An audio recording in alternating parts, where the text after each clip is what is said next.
Hello beautiful, my name is Mina. Welcome to my channel Mina Reads, and today we're starting a weekly reading vlog. Okay, so this week I am currently in the middle of reading a romance. I'm reading Everything for You by Chloe Leese, and I will talk to you about that a little bit more in a second. But I have this package. I just walked out my house because I was about to go on my hot girl walk, and I stumbled over this package. So let's open it together and see what it is. Okay, so this is the Jasad Air by Sarah Hashem. And what is this about? It says, get ready for an unmissable tale of shattered kingdoms, forbidden magic, and cunning royals in Sarah Hashem's Egyptian-inspired epic fantasy debut. Coming out July 2023. I don't know why I stumbled over that, but it's coming out in July. And this was sent to me by Orbit, so shout out to them. I was in my room when those fateful words light on my screen. You're trying to be tough, but you are more than I can breathe. I told you what I want, but words don't seem to hold my weight. So take me back to where we started, where everything was fun and games. Now I'm the villain, cold-hearted girl. Sorry, yes, no, what was I saying? Oh yeah, no, the most lovely couple invited me for a reason. Okay, my friends, I'm back from my walk. I wanted us to talk on my walk. I thought that would be so cool and cute if we could be outside in nature with all the flowers and the cherry blossoms in my neighborhood talking about books. But my neighborhood had other plans, and everybody and their mother and their dog was out today, as well as a million cars driving past my usual walking route. So it didn't work out the way that I wanted it to work out, but that's okay because we're rolling with the punches. So I wanted to tell you guys that I am currently in the middle of reading Everything for You by Chloe Leese, and this book is a gay sports romance, and it's pretty much inspired by Ted Lasso, and it's kind of, to me, it reads directly like fan fiction of Roy and Jamie from Ted Lasso, if you're familiar with the show. And yeah, so the vibe is basically there's like this older, grumpy veteran soccer player on the team, and then there's this younger rising star player. His name is Oliver, and he's sort of a sunshiny person, people pleaser, wants to make everybody happy, and they have a whole opposites attract vibe, and pretty much they end up being co-captains of this soccer team. They're both professional soccer players. They end up being co-captains, and in addition to having to share these captaining duties, they are also neighbors, and so they end up spending a lot of time together because of their jobs and their general living quarters, and so it's about them, like, you know, falling into this dynamic with each other because they have lots of sexual tension. And also important to note that Oliver has had a crush on the grumpy guy, his name's Gavin, for a really long time because Gavin is older. I believe there's like a 10-year age gap between them. So Gavin is older and he's been playing in the league for a lot longer, and so when Oliver was younger, he did look up to Gavin as like one of his favorite players, and so there's like the whole crush aspect there with them, and it's fun. Like, I like it. I don't absolutely love it, but I like it. I think it might be something that I would love more if I had read literally any of the other books in the series before, but I haven't, because this is like, I want to say the 5th book in the Bergman family series or something like that. And yeah, so there's a lot of other books that precede this one, and in this one we get a lot of updates from the other people in Oliver's family, and I think that if I had read those other books and I was already familiar with those characters when they would pop up, like the significance of them and like the moments where they come into the story would play better for me if I knew them. But since I don't know them, it's kind of like some of the family scenes are falling a little bit flat for me. But Oliver, he has like this niece named Linnea, and his relationship with Linnea is really adorable. Very, very cute.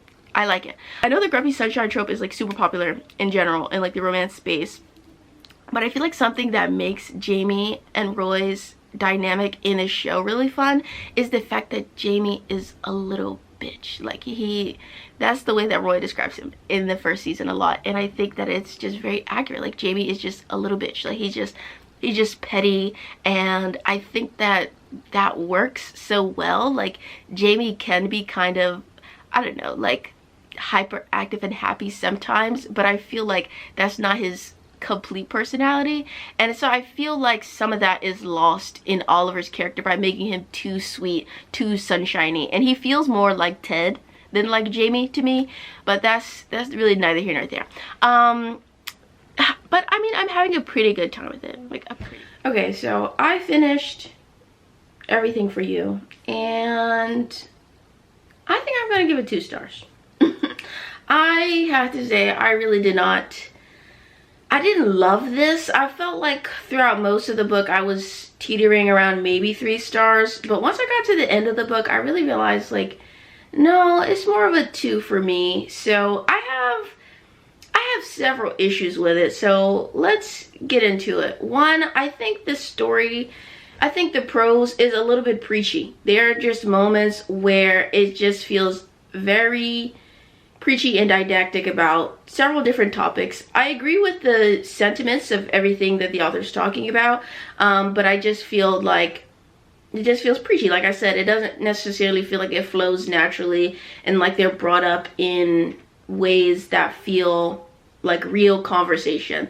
And I think there needs to be a certain level of like verisimilitude. It doesn't have to be exactly the way people talk in real life, but it should have the feeling like somebody really could or would be having a conversation like this, and it wouldn't just be weird as hell. And I think it was lacking that in some ways. So like I said, a little bit preachy. There were way too many fucking Hamilton references, and I hate Hamilton. So personal thing for me, I just was annoyed by it. 3, I feel like, oh my god, it was a little bit too meta. There was like a moment, I think there might have been several conversations, but there was a particular moment where this one side character named Vigo, he went on this whole rant about how romance novels are so amazing because the character development and the emotional blah blah blah. Listen, I like romance novels, obviously, but I don't like when they get super fucking meta and pat themselves on the back for how evolved they are emotionally and intellectually, and like talking about that in the text of the book itself. Like, no. That was another aspect of why it felt so like didactic and pedantic, and it's not my thing. Okay, what else? I feel like the development between Gavin and Oliver is not fully there for me, because they go from like having beef to kind of being like, I guess, belligerently horny about each other, to like this deep love that I don't get where it comes from, and I feel like there just wasn't enough development for me to really buy it. And so I feel like by the end of the book, when they're doing like these really intense love confessions, I'm like, I don't believe it. I don't believe it, and I'm deeply uninterested. Another thing, so I already mentioned that this is pretty much Roy and Jamie fanfiction from Ted Lasso. If you are familiar with that, you know what I'm talking about. But if you aren't familiar with Ted Lasso, just know that Oliver is based on the Jamie character, sort of, kinda, and Gavin is based on Roy. And I feel like this story for me is stuck too close to that source material and also too far away, because there are like direct, you know, plot points stolen from Ted Lasso. Like, we already got the setup stolen from Ted Lasso with like the veteran soccer player on the team, and then like the young rising star vibe that they have going on. But then there's also like direct plot points, like I said, where we have Gavin, he gets injured during like the big game, and he has to publicly retire from soccer during like a press conference, and like he becomes the coach on the team, and like all of that kind of stuff is Roy's plotline in the TV show. And so that's just like directly lifted from the show. And I'm not saying that it's bad necessarily, but I'm saying that it's so close to the source material that I can't help but compare it to the source material. And I feel like in comparison to the source material is lacking, especially with Oliver's character, because I feel like Oliver, he just doesn't have the zest that makes Jamie's character interesting. Like, Oliver's character just feels so flat, uninteresting, and it just is like, he just not eating it. He's not. So for me, the whole reading experience was just like, I don't know. And I wouldn't say that I hated it. I definitely think that it was cute in certain moments. There were some times where I felt like, oh, you know, I'm kind of liking these scenes, but I don't feel like as a story it all came together to be a like compelling romance narrative for me. And I know I sound a little bit weird. My allergies are bothering me. Okay, so I don't know. For me, it didn't all come together, and I didn't love it like I thought I was going to. My favorite thing about the reading experience was that I thought that the audiobook narrator's voice was hot. That was my favorite thing about the reading experience. I feel like maybe I'm being harsh, but that's just how I feel. So, yeah. I guess you think I'm selfish and a little messed up in the head. Who's gonna tell them that I was clear with intentions from the start? Never gave you more than half my heart. I gave an inch, you took it all. It's not my fault you made that call. Now I'm the villain in your heart. I'm the villain in your heart. Throw away the good parts, they were only spots of color. So, I am still reading the Fiance Farce, and I'm listening to the audiobook while I clean because I'm doing laundry and stuff, so I've got some things that I need to fold, and just like cleaning in general. Lots of cleaning needs to be done today. It's actually pretty bad. My room looks like a clothing store vomited on the floor. So lots of cleaning needs to be done.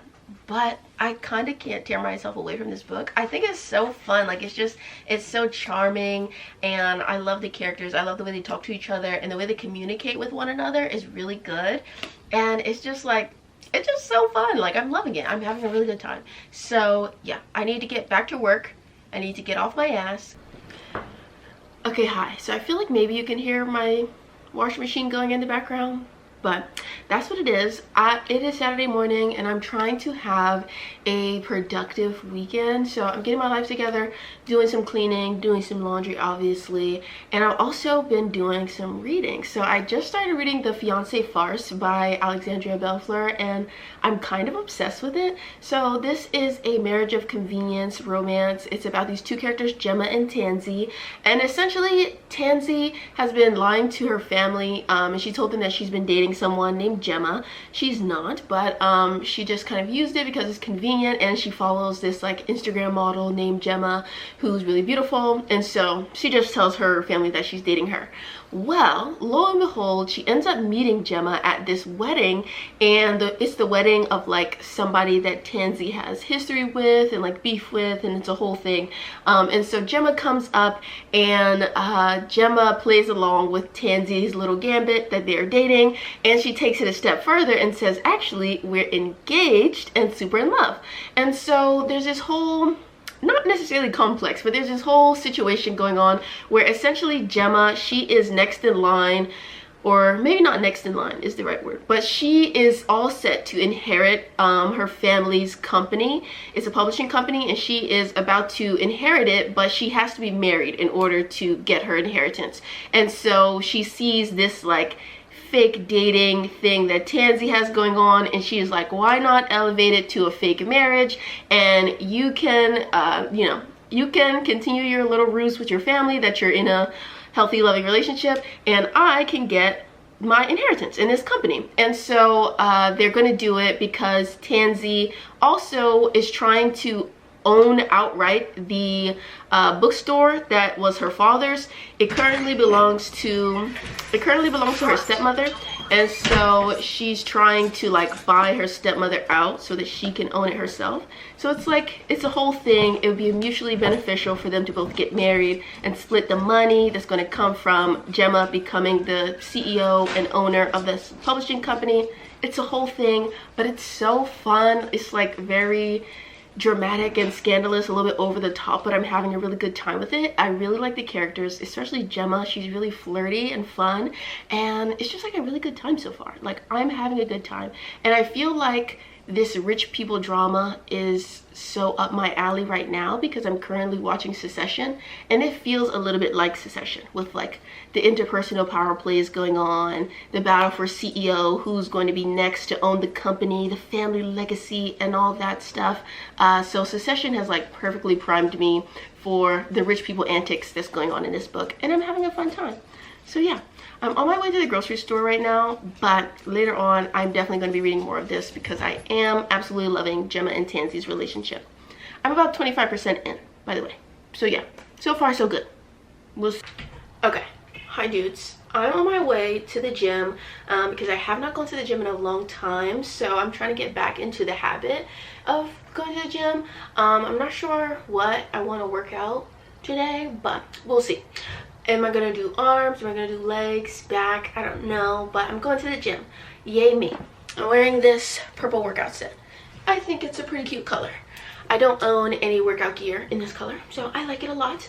And I am 70% of the way through reading the Fiance Farce, and I just got to this intimate scene. Girl, the spice is spicing. Now it seems like it's probably going to be like 1, maybe 2 spicy scenes in the whole book, but at the point that I'm at right now, our 2 main characters, Gemma and Tansy, they are like getting closer, and this fake marriage thing, they're fake fiancés at the moment, but they're planning to get married soon, and their whole like fake relationship is already real. They're like very good about talking with each other and communicating, and so they've already communicated the fact that they like each other for real and it's not just for fake. So they are dating, they're like girlfriends at the moment, and this is the first time that they're like full-blown hooking up, and the scene is so spicy and the talk is dirty, and I'm having a really good time. So yeah, I can't wait to read more. Like, I'm having a really good time with it. I think the characters are really fun. It's a little bit silly, a little bit goofy, a little bit absurd, but I think I'm having like a really good time with it. And I just like, yeah. And Gemma is my new book girlfriend, maybe even a book wife, because she is so sexy. I love her very dearly.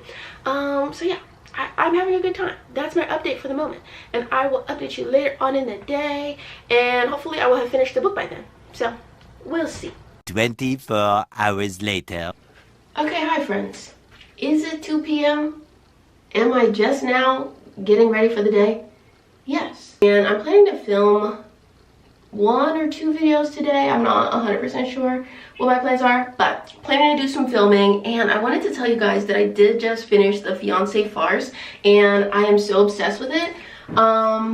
Okay, I need to look into the mirror because I can't see what I'm doing because I don't have my glasses on. Alright, so I finished the Fiance Farce and I loved it. I'm giving it 4 stars. It's just so good and so silly and ridiculous, but I enjoyed it so much. So I'm pretty sure I already gave like a pretty decent synopsis of what's pretty much about them doing this whole fake marriage thing, but along the way they end up catching feelings for each other, and it's really fun. For me, it was really fun because there's a lot of drama and not necessarily angstiness, but there's a lot of drama, and I love that the drama all comes from like external sources. It's not like a bunch of internal drama. There's not a bunch of like conflict between Gemma and Tansy most of the time. It's like kind of us against the world sort of vibe. So once they make this pact to work together, they're like solving all of their issues and communicating like really well with one another, and so they just made like a perfect team, and it made me really root for them as a couple. I think that Gemma and Tansy, they just made such like a cute, fun couple. And then when they finally did start having some interpersonal issues near the end, like I didn't feel frustrated by it because there wasn't a whole bunch of like ridiculous stuff going on with them. In the meantime, it was like they were a really good couple. They were communicating really well. They made a lot of sense. And so when hard times did hit them and there was like a lot of conflict near the end, it felt earned. It felt like it made sense, and I just loved it. Like, I definitely recommend it if you're looking for like a sapphic adult romance to read because it just was so cute. Okay, wait. I was gonna do gloss and lip liner like usual, but then I saw this girl on TikTok wearing like a really bright red lip with a minimal face. So maybe I'll do that, and maybe it'll slay. Let's see. Yes, okay. I'm completely in love with the red. I love it. Alright, it's time to film. Alright, so my rec video is complete, but here's a sneak peek. The good news is that I am blessed and highly favored enough to have all of these books in my collection and many, many more. The bad news is there's nowhere for all these books to go. The situation is, it's dire, y'all. It's serious. Like, there is no room at the end. Alright, so I just kind of shoved these onto the shelf, and I'm going to try to see if I can organize them in any particular kind of way. And then this is my other shelf, which is also getting kind of double stacked. And then there's a bunch of books on the floor here that I have not found a home for. And some books here on this desk. So just books everywhere. Books, books, books. We have to figure out where they're all gonna go and how I want to organize everything. Some of those books that are on this table are books that I have unhauled though, and I just haven't donated them yet. So maybe I'll just stop being lazy and I'll go donate a few today. That would make sense, right? But yeah, I'm gonna try to put some of these books away. I've realized that I greatly overestimated the amount of motivation that I had to reorganize my bookshelves, so I sort of just shoved everything in where it could potentially fit, and it still looks a mess. So we will be doing a full bookshelf reorganization video at some point in the coming weeks, because it's just not happening today. But we tried, and that's what matters, okay? Did my best. Also, I realized that I filmed an earlier clip where I was out and I picked up a few books from my little free library, and I didn't like end up mentioning them again. So I got Night of the Living Res by Morgan Talley, or Morgan Tolte, and I got The Need by Helen Phillips, and I read the first like few pages of both just to see which one I would want to keep, and I've decided that I'm gonna take this one back to the little free library. And since I'm going there, I am gonna donate some of this stuff that's on my desk just waiting to be unhauled. So I'm gonna take this back and take a few of those to my little free library. And then that's gonna be it for this week's reading vlog. So thank you so much for tuning in. Thank you so much for reading these queer romances with me. And hopefully I'll see you in my next video where we're gonna read some more romances. So bye you guys.